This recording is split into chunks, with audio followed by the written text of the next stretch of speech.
Mission sur le Congo est à nous pour vous dire que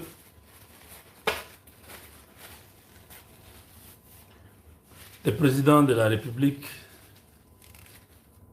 nous a écoutés et nous attendons sa réponse sur des questions liées à la chaîne de commandement en RDC. L'armée était clochardisée, comme lui-même l'avait dit, et les officiers congolais étaient les points faibles du maillon, parce que nos ennemis connaissaient facilement notre point fort et notre point faible. Notre point fort, c'est que nous avons une armée qui croit en la souveraineté de la RDC, qui défendent, qui se battent. Mais l'élite ou la chaîne de commandement de cette même armée déçoit le peuple tous les jours, en train de faire le travail de l'ennemi, en train de trahir, de laisser des villes tomber, en train de nous faire mal au cœur, parce que beaucoup de nos jeunes militaires, vous voyez, ils dénonçaient, ils disaient, ces vieux ici, tous ces généraux, capitaines, tout ça, ne sont pas avec nous parce que l'ennemi est en train de s'organiser, il avance, nous sommes en train de nous perdre. Alors, ceux qui aiment la patrie nous ont dit, continuez à parler, continuez à dénoncer.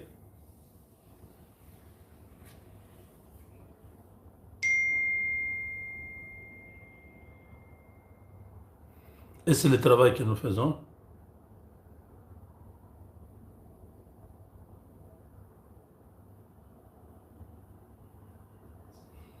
Une seconde, une seconde, une seconde.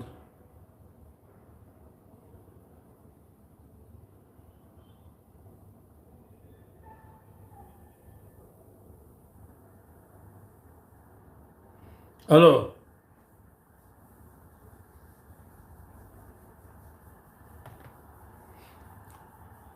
l'armée dépend du ministère de la Défense. Le ministère de la Défense a eu un général de l'époque de Mobutu qui était devenu ministre de la Défense. Je parle de M. Gilbert Kabanda. Ce vieux était exceptionnel. Il est arrivé à la tête du ministère de la Défense. Il a trouvé que l'armée congolaise n'avait pas d'âme. Il n'y avait pas une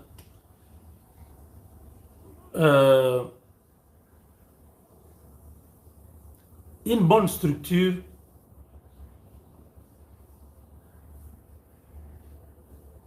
de défense, un système de défense, une politique de défense. Il n'y avait rien.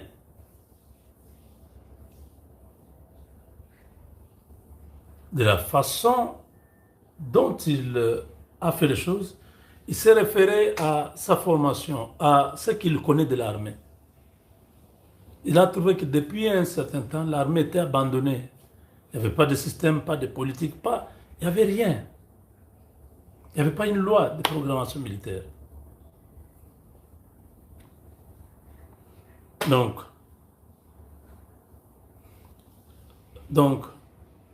c'est quoi une loi de programmation militaire? Parce que la RDC en a aussi. Donc,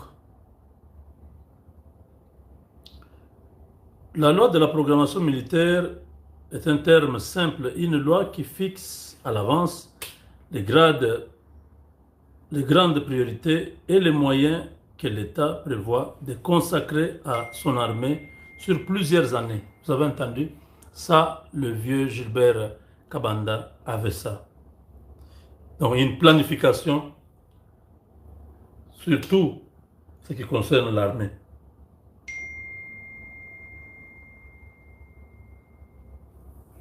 Donc, en RDC,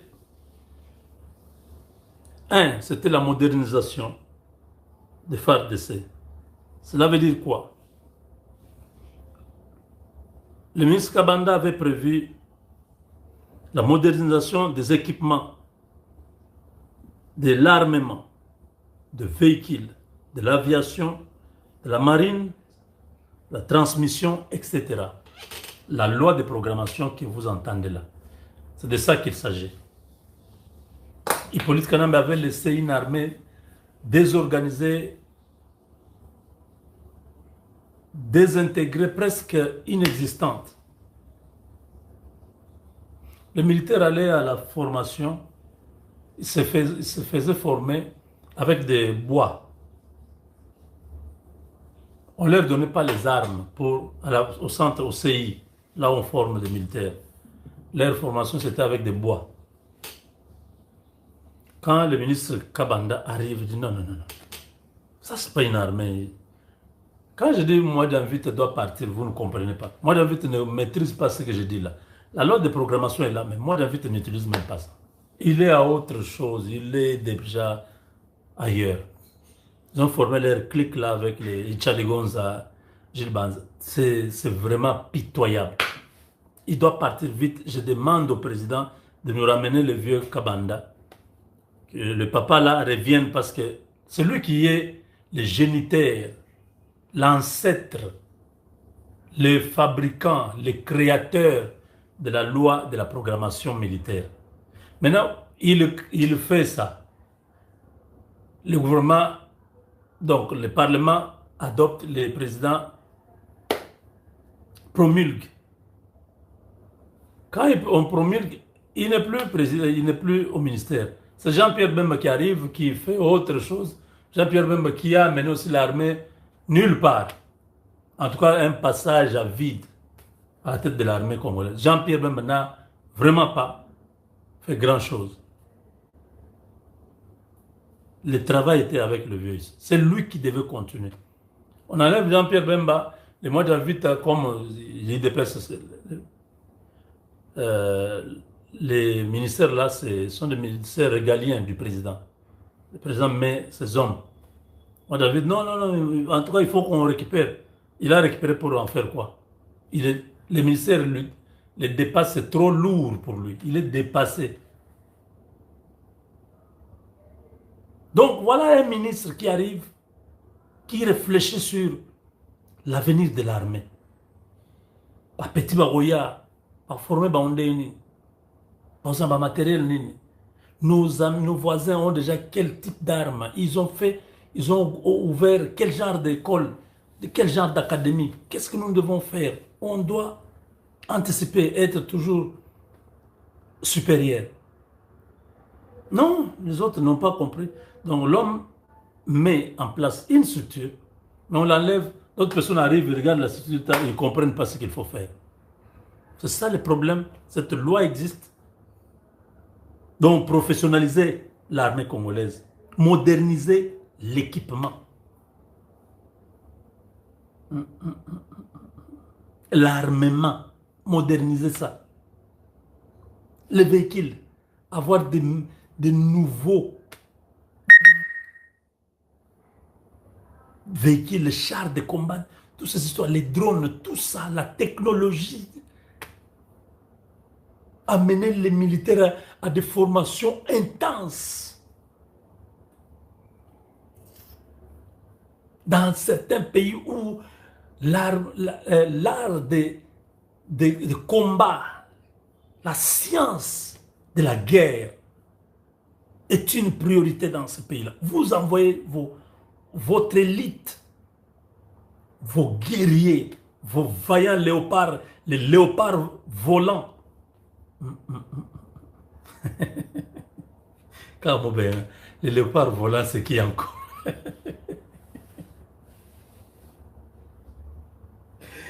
Les kashama, c'est kashama di buka, kashama yami kongulu.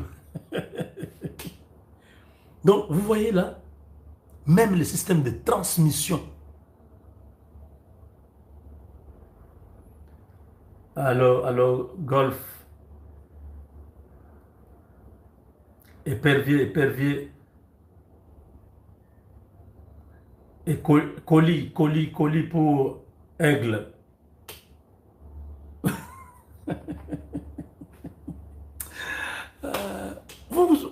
Même le style de communiquer, les fréquences, tout ça, acheter, avoir tout un système intégré et crypté, où les interférences doivent être d'un certain niveau. Ah, je ne veux pas entrer. Si je commence seulement le premier point ici, ça peut faire une année, je parle seulement du premier point. La modernisation des phares d'essai. Donc, on a prévu dans cette loi-là la modernisation des phares d'essai. Phares d'essai comme une armée de la République démocratique du Congo était archaïque, obsolète, dépassé, démodé.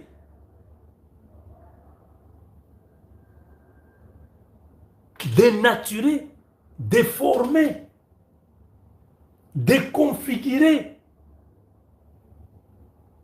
déprogrammé.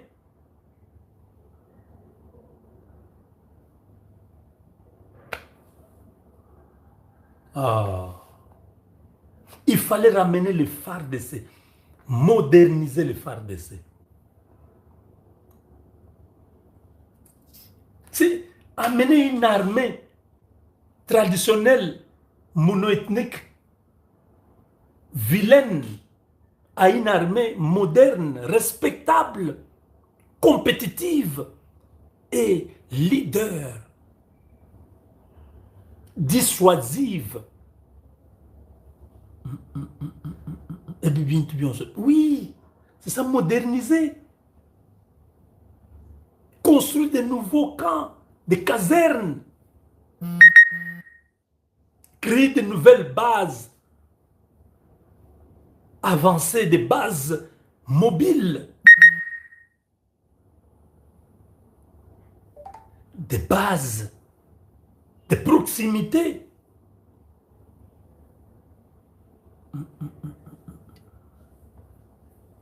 Moderniser l'arme. Ce point, on peut en parler. L'image des phares d'essai.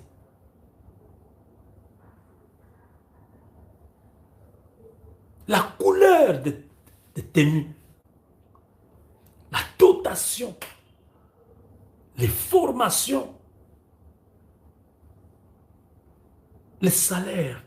Tout ça. La vie du militaire. Les cursus académiques. L'intégration des professions, des métiers. Un militaire doit avoir un travail. En temps de paix, le militaire ne va pas rester en train de regarder les films. Le militaire doit produire. C'est un agent de développement. C'est tout un agent économique. Il doit contribuer dans le développement de son pays. Voilà la modernisation. Est-ce que vous comprenez? Est-ce que moi j'ai envie de comprendre ces choses? S'il avait compris, il aurait appliqué ces choses pendant le temps où il est ministre des Affaires, le ministre de la Défense. Il n'a rien fait de ça.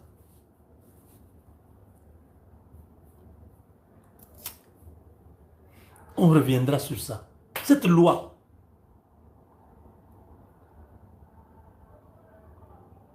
parlait du budget militaire. Combien l'État prévoit de consacrer à la défense de son pays annuellement, chaque année, pendant une certaine durée. Donc, à long, à moyen, à court terme, le budget. Ça, ils sont passés directement. Ils ont demandé que le budget aille à 3 milliards. On a commencé à 1 milliard point quelque chose. On est aujourd'hui à 3 milliards point 5. Le deuxième point de cette loi de programmation. comprenez le budget, non? Le budget, on intègre tous ces aspects qui sont au premier point.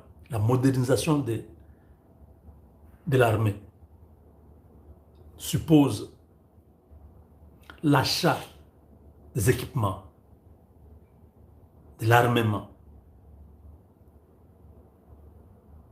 des véhicules, des blindés, de l'aviation, des Sukhoi, tout ça, des bateaux de guerre. Le long de Mwanda, on doit avoir des bateaux de guerre. Parce qu'il y a l'Angola qui est à côté là-bas. Nous avons le lac Kivu, nous avons la Tanzanie, la Zambie, le Burundi, le Rwanda. Nous devons avoir des bateaux.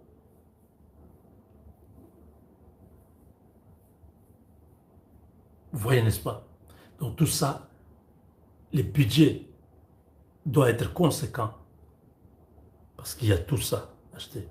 Troisième chose, les infrastructures. On doit construire des casernes, des bases militaires, des centres de formation, des hôpitaux militaires, des dépôts logistiques, des écoles, etc. Troisième point. Premier point, moderniser l'armée. Deuxième point, le budget des militaires. Troisième point, les infrastructures. Quatrième point, la formation et les effectifs. Recrutement, formation des militaires, amélioration des capacités des officiers et sous-officiers, etc. 5. La capacité technologique et les renseignements. 6. Technologique, vous comprenez, les drones, les satellites, les radars. Ça, tout ça, c'est un autre. Les États-Unis et la Chine aujourd'hui, c'est là où ils mettent beaucoup d'argent dans la technologie, dans la recherche. Comment avoir des armes sophistiquées, des missiles balistiques, transcontinentales, des missiles patriotes, des missiles à combustion et des missiles à propulsion nucléaire.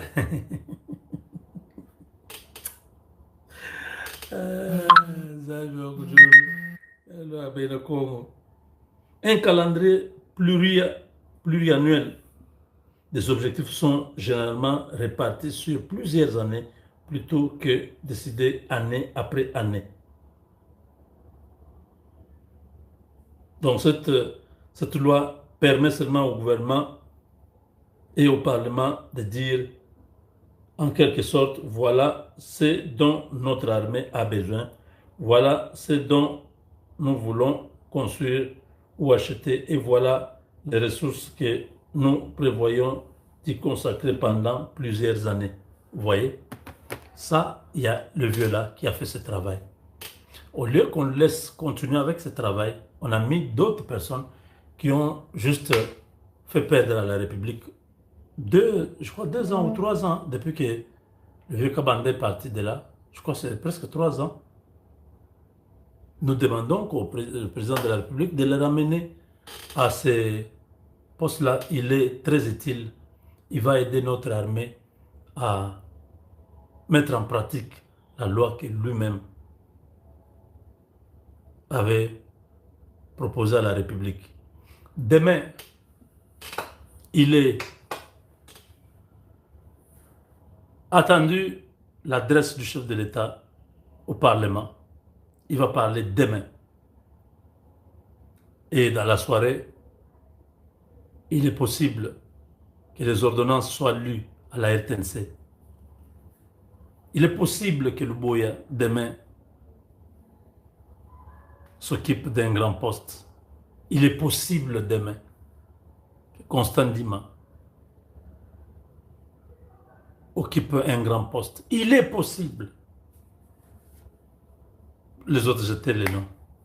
À la police, la même chose. Il est possible que le général Kilo, Bravo, Kilo, prenne la tête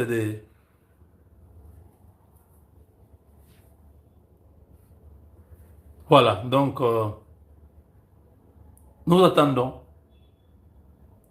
Changa we, changa we, changa dimwe na iwe, chaka dikwe, chaka dikwe, kachugunshi la mwana wetu bonso. Hey!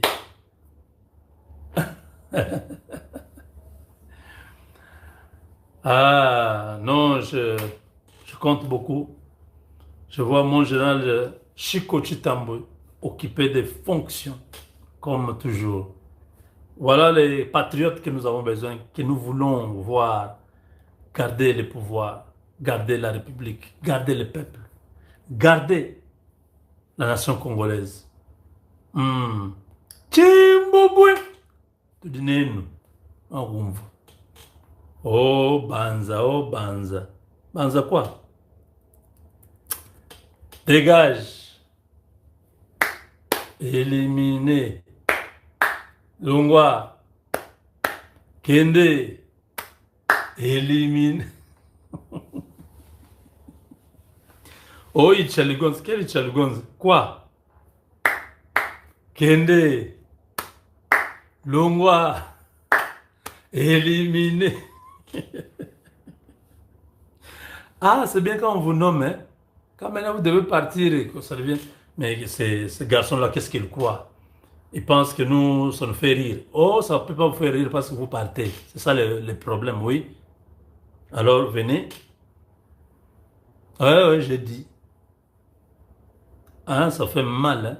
Vous croyez que vous allez être là, éternel, à prendre l'argent de la République, faire ce que vous voulez, à démanteler votre petit réseau, là. Et on peut même vous... J'ai entendu, je ne sais pas si j'ai rêvé ou si je voyais, j'ai entendu que certains parmi vous iront en dolo. Je ne sais pas encore trop, mais j'ai entendu des choses comme ça.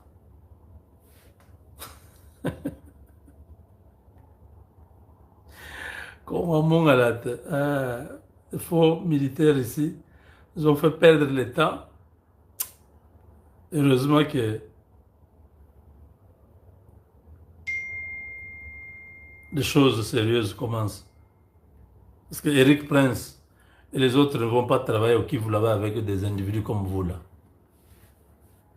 Il faut qu'on vous dégage d'abord. Ouais, ceux qui arrivent là vont organiser pour que nous puissions avoir des patriotes. Oui, Monsieur le Président, tous les cas. Voilà. Non, non, il est temps. Ces gens-là laissent la place. Voilà. Avec Dieu.